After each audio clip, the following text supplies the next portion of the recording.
Análisis de gráficas de funciones. Si tenemos la representación de una función en el plano cartesiano o gráficamente, podemos obtener los conjuntos y los elementos de la función.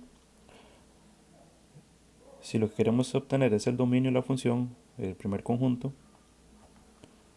tendríamos que analizar el desplazamiento de la función horizontalmente o de izquierda a derecha, es decir, siguiendo el sentido del eje X de esa recta numérica, de menos a más, de izquierda a derecha.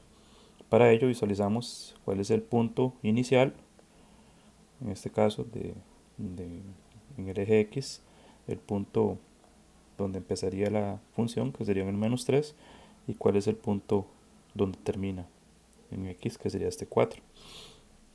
Es decir, de este menos 3 sigue todo este desplazamiento hasta terminar hasta el 4. Entonces en el eje X el desplazamiento sería desde el menos 3 hasta el 4.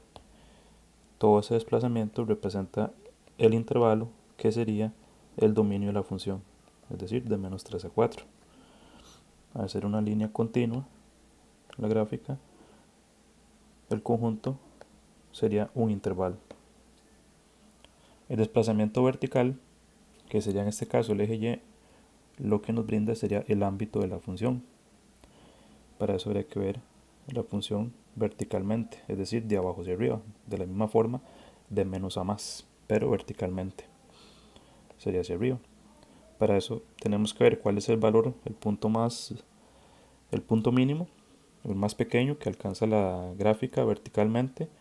Claramente sería este menos 2. Aquí está el punto mínimo. Y el más alto, que claramente sería acá, que sería 6. Es decir, del menos 2 al 6, ese sería todo el desplazamiento que tiene la gráfica verticalmente.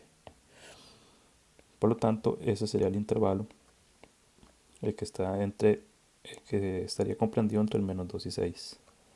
Igualmente es un intervalo para ser una línea continua.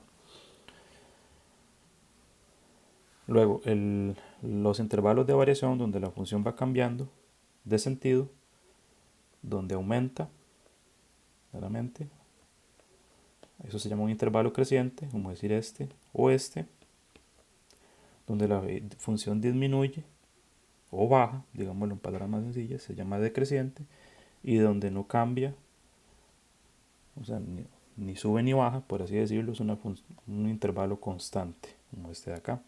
Cada uno de esos intervalos se tiene que dar en el eje X.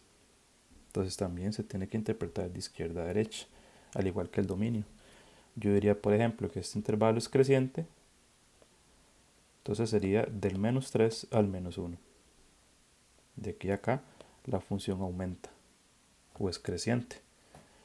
Yo podría decir que este intervalo es decreciente, que sería del menos 1 a 1. Ahí es decreciente, del menos 1 a 1. Podría decir que del 1 al 3, acá, la función es constante. Acá, ahí no cambia. O bien, de este punto a este intervalo, ahí la función vuelve a ser creciente, o sea, del intervalo de 3 a 4. Acá la función vuelve a ser creciente. Cada uno de esos intervalos se dan en X. También podemos obtener preimágenes e imágenes. Para ello, habrá que ir interpretando bien los valores.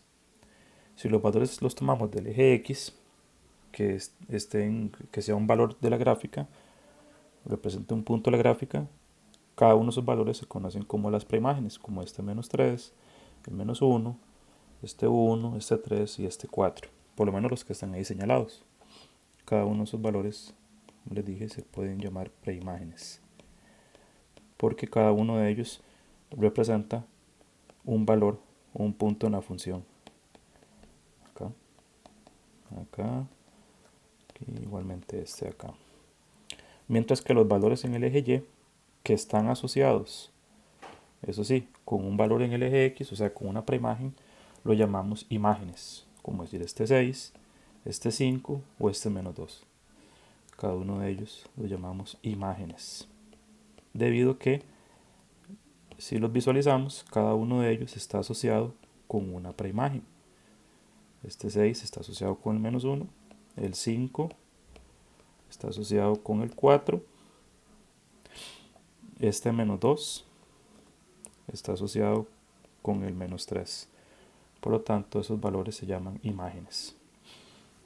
Así lo podríamos visualizar, digamos, de una manera separada o siguiendo esas respectivas líneas que nos señalan la correspondencia entre la preimagen y la imagen. Sin embargo, también sabemos que en el plano cartesiano todos los puntos en el plano cartesiano se representan con pares ordenados. Voy a señalar estos tres a manera de ejemplo.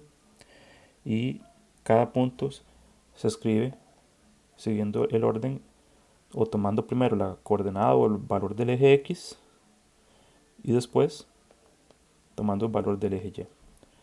Por ejemplo, este punto lo podríamos escribir menos 3, menos 2.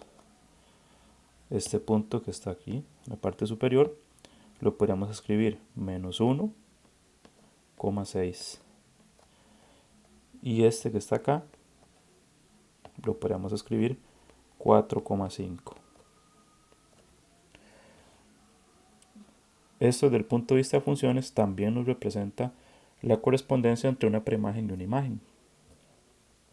Yo sé que este par ordenado me representa este punto, pero también puedo saber que este valor me representa la preimagen y este valor me representa su imagen. Igual acá, el menos 1 es la preimagen y el 6 es la imagen. O este de aquí, 4 es la preimagen, 5 es la imagen. De la misma forma, tendría esa función, el par ordenado, de representar la correspondencia entre las preimágenes y las imágenes. Al igual que me indican acá estas líneas para poder relacionar esos dos valores, esos dos elementos. Entonces así podemos obtener los elementos básicos de las funciones gráficamente: el dominio, el ámbito, los intervalos de variación y preimágenes e imágenes.